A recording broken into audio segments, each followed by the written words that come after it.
I'm a bird, mother. I'm a bird. Clair Obscur devs just called out the games industry. Let's see. All I know is a lot of Veilguard fans were really mad at Expedition 33. So a few days ago, we talked about this situation in which there is an update on, we'll go over today in just a moment. But of course, we had articles like this coming out from PC Gamer. Former Dragon Age writer says Clair, Obscur, Expedition 33, and Baldur's Gate 3 prove what's possible when a game is given time to cook, implying that Veilguard just needed more time to... Oh, it's this. It's this. Oh my god. Okay. I forgot about this article. This is such a stand-up comedy. Former Dragon Age writer says Clair Obscur, Expedition 33, and Baldur's Gate 3 prove what's possible when a game is given time to cook, okay? Truly exceptional games don't just appeal to their audience. Okay. Former Dragon Age lead writer, David, is not known to be shy about sharing his opinions, and so he did in April, saying that Clair Obscur is kind of to JRPGs, while Baldur's Gate 3 was to CRPGs. Not everyone took the statement quite as he meant it, though, and so speaking recently to Games Radar, Gator clarified that what he meant was simply that both games are kind of love letters to their genre that allowed their creator to translate to a larger audience than what the genre normally hits. Truly, genuinely, people who play games are not that picky. They just want a good game. For me, Expedition 33 was my first turn-based game that I actually had fun playing. I have no interest in JRPGs just because I don't like that style, but Expedition 33 I actually had fun playing. Baldur's Gate 3, I normally don't play games like that, but I had fun. Story was good, same as in Expedition 33. Graphics were appealing, same as Expedition 33. So the problem with Veilguard is not that people didn't let them cook. I think the problem was that the people responsible for Veilguard overcooked it. The sales for Baldur's Gate 3 were amazing and kind of make a lie out of. I remember when I was at EA, there was a lot of investigation into how large is the RPG audience and how large is the action audience and so forth. And they would have an estimate and they say it caps out.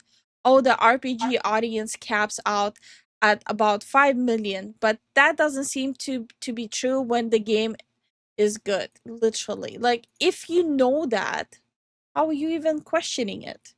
Good is subjective. Oh Lord, I should have seen the beginning of the next sentence. And it doesn't always add up to success. Plenty of good games are overlooked or fail to meet some arbitrary sale goals for any number of reasons, not least of which is the overwhelming number of good games out there. This is not real, right? The next sentence is crazier. One obvious example is EA's own recent RPG epic, Dragon Age the Veilguard, which was well received by critics and players, but failed to put up sufficient numbers and may well mark the end of the series, at least for now. Oh my god, they're gonna bury out the corpse and kill it again. Just let it die, guys. Just stop coping, please. You made a bad game. Let it go. This whole paragraph is wild. Like, genuinely, this paragraph is wild.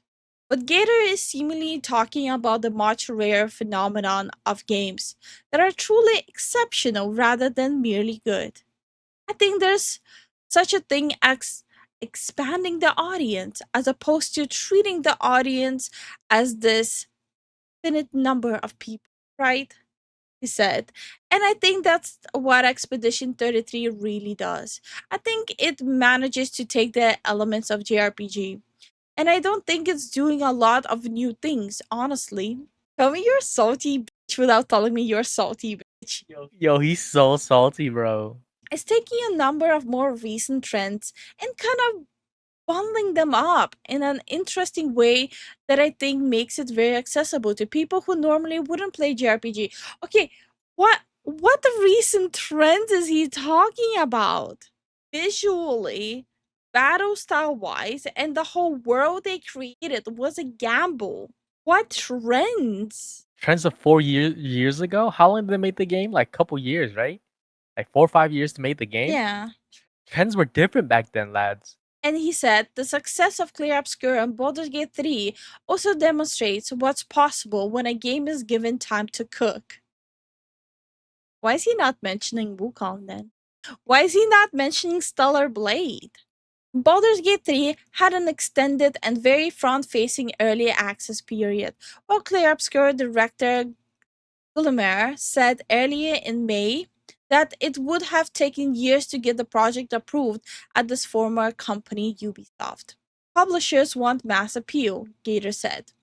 They want to feel comfortable. They risk it by imagining how the appeal translates to many different kinds of audience, which I think often kind of ends up diluting the very specific things a game can do. Like I said, what Baldur's Gate 3 did and what Expedition does is yes, they appeal very, very strongly to that one audience. At least they have one audience. You have no audience. You have an imaginary modern audience. And you literally told people that this game is not for them. But it's so strong that it ends up growing that audience. Guys, coping so hard. Oh my god, the footnote. He's not wrong. Coming up on 2 years after its full release, Baldur's Gate 3 remaining among the most played games on Steam. And while Clair Obscur has only been around for a month, it's right up there too, posting inevitable numbers.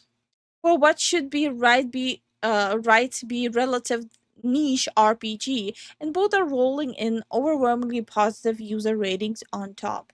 Stay with me. These games don't have ugly characters, they have good story, they have good fighting systems. The world actually seems thought through. It actually sucks you in with the pacing of the game. Like for example, in Expedition, you go through a heart-wrenching moment in the cutscene, after which they will push you into hunting down a boss right after literally jabbing a knife in your heart to feel bad for the character, so you want to rush the boss to help the character. Yep. These games actually make you feel something. Would it be excitement, adrenaline, cozy, just like having fun with friends playing, horniness, Stellar Blade? Like they at least make you feel something. What does Veilguard make you feel?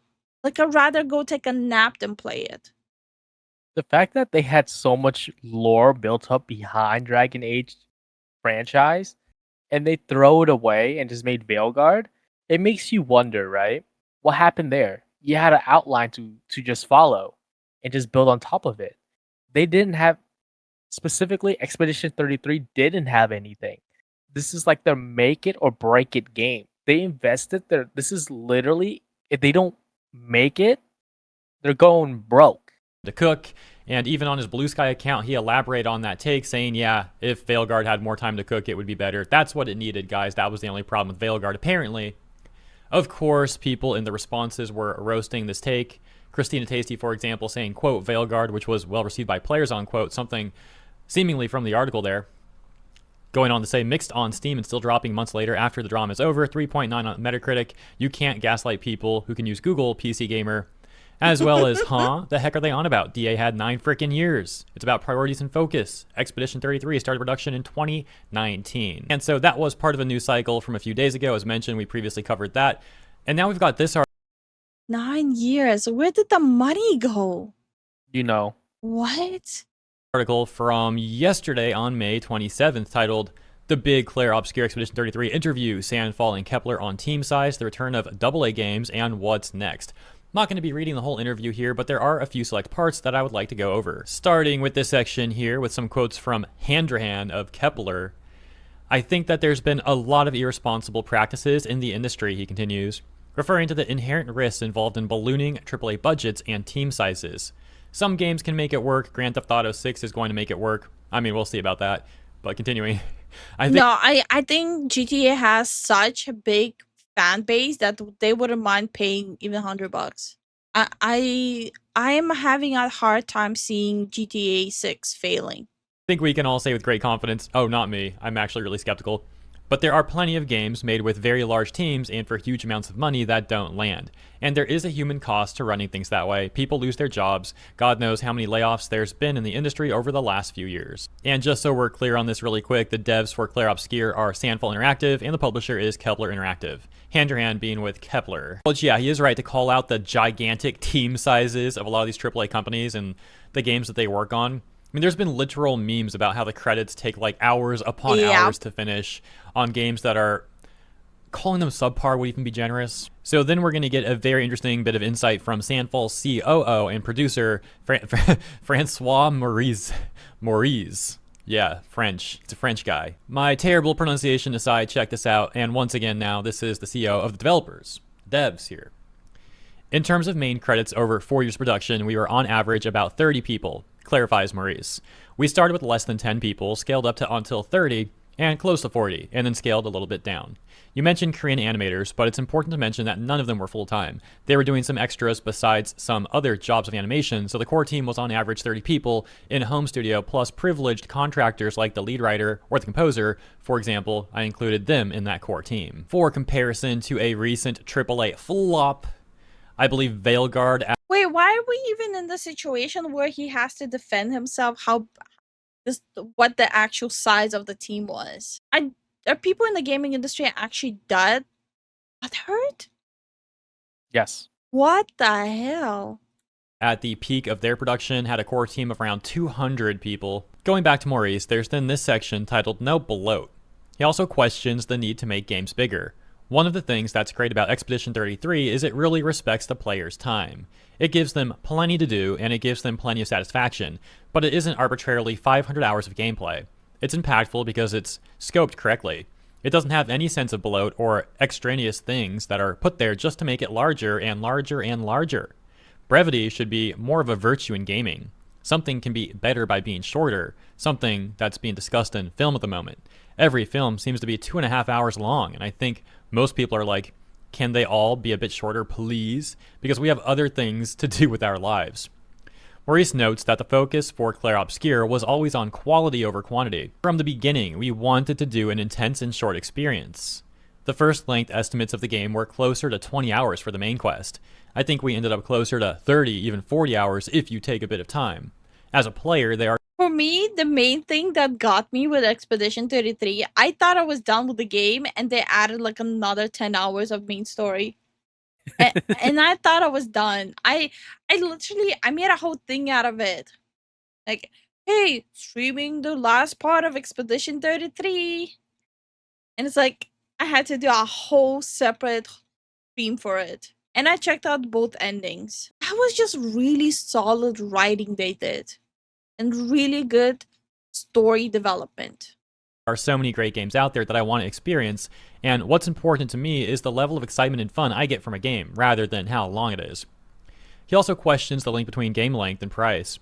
The value that players get from games does not align systematically with the length of the game. For example, one of my favorite games of all time is Inside, which lasts about 2 hours, but it's one of the most polished and intense experiences and even life-changing for some people. Yeah, so I'll just say, to me, all of that stuff... I mean, the game is pretty much how to cope with grief and how to let go. It did have some good analogies of it. Requires more context. There are some games where, yeah, I want to play for hundreds of hours. For example, and I know this is probably like the biggest self-report I could ever make about like not beating the femboy allegations or whatever, but I'm a Paradox gamer. Yeah, I play Hearts of Iron 4 and Stellaris and CK3. So I don't get it. What does that have to do with femboys? Is this some femboy lore that we don't know? I have no idea. you know, I like to get a lot of hours out of those games, but it's completely different than like a game like Clair Obscur, for example. You know, like these are completely different genres. So it depends on the genre, depends on the sort of game we're talking about here. This discussion about price in comparison to the amount of time you get out of the game does make me nervous, though, because some of you guys might recall the situation from 2023, where Take-Two's Strauss Zelnick, Take-Two being the parent company of Rockstar, was essentially trying to make an argument that boiled down to GTA 6 is going to give you so many hours of playtime. You're going to get way more hours out of GTA 6 than you would, for example, seeing a movie and spending your money on that. So we should be charging you guys a lot of money for GTA 6, essentially trying to excuse charging as much as possible for GTA 6. And as we've seen since this article back in 2023, that price has already been going up and up and up and up. Anyways, finishing off with the Clair Obscur stuff, it is good that they were making, the publisher and devs were making some statements that were rightfully criticizing the AAA industry these days. And very quickly, we'll take a look at some responses the interview's getting. So about $40 million tops. And they sold 3.3 million copies already. The 40 million being in reference to an estimate for how much it cost to make Clair Obscur. While they did not provide an exact amount, they did reference prior games such as Mirror's Edge from back in the day, saying that Clair Obscur probably cost less. So I believe that's what this person's like estimating here, saying once again, so about $40 million tops, and they sold 3.3 million copies already, with around 50 hours of gameplay, and all of them amazing. With a budget possibly around 10 times less than AC Shadows. That is what I call an absolute, complete, massive takedown. Yeah. Indie studios can get a whole lot more done than these quadruple A studios with far less budget. That's some of the icing on the cake, by the way. Aren't some of the Clair Obscur people, devs who like saw how terrible Ubisoft was getting and they hopped off the Ubisoft train? Okay, that is not true at all. So with Clair Obscur, the people who worked on it, so the main person who actually was from Ubisoft is the person who is in charge of Sandfall. The developers were not actually from Ubisoft. It's that one person who started Sandfall was in Ubisoft. He's the one who left Ubisoft and wanted to make something that he knew Ubisoft will never greenlight and never let him work on. Yeah. I heard a lot of rumors about the team, that they coded Expedition 33 because it's 33 developers, that it's like the team is literally the Ubisoft game developers that left, but like it's just rumors. I think people are looking too much into it just to dunk on Ubisoft more. So I don't like that people are using like Sandfall or like how good Expedition 33 is just to rub one out. I mean, sorry. I mean, rub one in to Ubisoft. My bad. English is not my first language. I'm gonna shut up. I hate it here. You even got now getting out of lurk mode just to say, hey, yo. My bad. God damn it. I don't want to talk about it. Anyways, video. They like quit Ubisoft and went and made their own studio and then made Clair Obscur. Wow, that budget being smaller than anyone is guessing is impressive. They deserve every bit of this success. Everything they've done has been completely based and the best way to handle things. AAA and quadruple A has become corrupt cesspit, and only good things they can do is to die, as malignant tumors cannot create, just consume and destroy to grow itself. Okay, I gotta ask, is the AAA industry still trying to make quadruple A a thing? Because I thought that was like a... Why did they start the whole Quadra A gaming industry in the first place? It's like every single company that called themselves Quadra A is just collapsing. Yep. Like, what were they thinking? People, this is a family story. Okay, guys, let it go. I'm glad my kids weren't here for spicy Lifu time. Let it go, people. It is based on the money spent. Ubisoft spent 800 million on Skull and Bone. That was a fabulous decision. one-off thing that Ubisoft tried to do with Skull and Bones, and then they got mocked by everyone, and like I haven't really seen the studios or the publishers using that anymore, I don't think. So yeah, is Ubisoft and others like still trying to make that a thing, or is it just a meme? That's my question, because maybe I missed something hilarious if some more studios were trying to propagate that quadruple A nonsense. And if you made it to the end of the video, here's some bonus comedy for you really quick. So we talked about the publisher Kepler also being the publisher for Clair Obscur, but they're also the publisher for this game called Sefue. By the way, Sefue is free on Epic right now. Maybe it's not anymore. Hold on. Let me check if I'm lying. Okay, Sefue is free up until May 29th, so up until tomorrow. So grab it now if you guys haven't. So for people who will be watching the video, sucks to suck. My bad. But it's a good game. Sefue. And did you know that the modern audience over on Gaming Circle Jerk was recently very mad at Sefue from just a few days ago, that takes us over to Reddit. They say, do not get Sefue from Epic Games this week. I guess it's on Too late. Oops. sale there. Spoiler alert, is also on sale on Steam. So they're like showing the Wait, how much is it on Steam and for how long? I think they're the same company that made Absolver. Okay, so it's 60% off right now. It's $16 on Steam, and the sale is ending in 15 hours. My bad. this guy, this like co-founder and creative director of the dev studio, and the followers he's got, you can see, including people like J.K. Rowling, etc., etc. And I guess this like really upsets the gaming circle jerk modern audience over on Reddit, and they're now disavowing this game. Don't you dare buy it, guys! Don't you dare buy Sefue. But yeah, like this game actually looks pretty sick. Wait, just because who his followers are? Wait. We now canceling people because of who follows them? I thought that's who they're following. Followers. What? That's so weird, bro. Back off. Okay. Dare buy it, guys! Don't you dare buy Sefue. But yeah, like this game actually looks pretty sick. I guess you play as this martial artist, and if you die, you age, and the like older you get, the more damage you do, but the less health you get, or something like that. And you got to go through stages and like get better at using the toolkit you have, and you can like buy upgraded techniques and stuff. To my understanding, I just like watched a really brief review of this game. You guys know I love martial arts, so I think it looks like a pretty cool premise. The only reason I might not pick it up is because I really don't like using a controller if I can help it, and I think this is a game where you kind of I don't want to say need to use a controller over keyboard and mouse, but it seems highly recommended. So yeah, that's got me a little, weary about picking it up, just because of my own like weird personal preference, I suppose. Aside from that, though, I mean, like the game looks freaking awesome. But yeah, 60% off on Steam, and it's really funny those people on Reddit are all like being the fault. Don't believe him. He's lying. The sale will be over soon.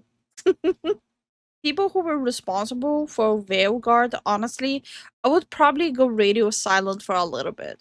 If I was them, I would go radio silent for a little bit, let people forget about Veilguard, and resurface again after that.